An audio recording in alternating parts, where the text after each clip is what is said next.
An amazing food chain exists underwater. Over the years, there have been numerous instances of industry disrupting aquatic environments. But today, with more understanding of the value of these important wetlands, comes more efforts to not only preserve them, but also to restore them. Such was the case in the St. Louis River, a Minnesota waterway that feeds into Lake Superior. In the river's Stryker Bay, decades of industrial dumping had so heavily contaminated the water that it was declared a Superfund site. That site, the St. Louis River Interlake Duluth Tar Site, is generally referred to as the Stryker Bay Superfund site.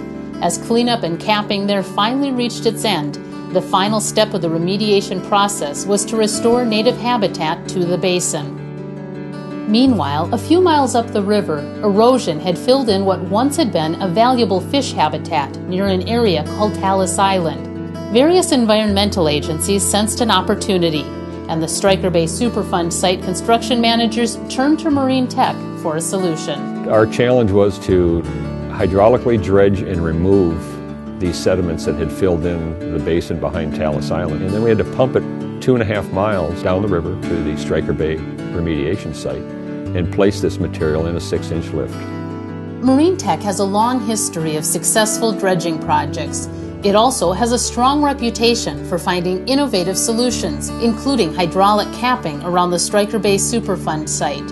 Marine Tech drew on this experience, not to mention some specialized hydraulic software, and set to work at Talus Island. We were able to hydraulically dredge a specific channel separating Talus Island from the mainland to create fish habitat. But the materials they gathered were not typical dredge materials. Talus Island had a wetland environment with a well-established base of vegetation and microorganisms. Marine Tech needed to dredge enough sediment to return Talus Island to being an island while not stripping its habitat in the process, all of which was accomplished.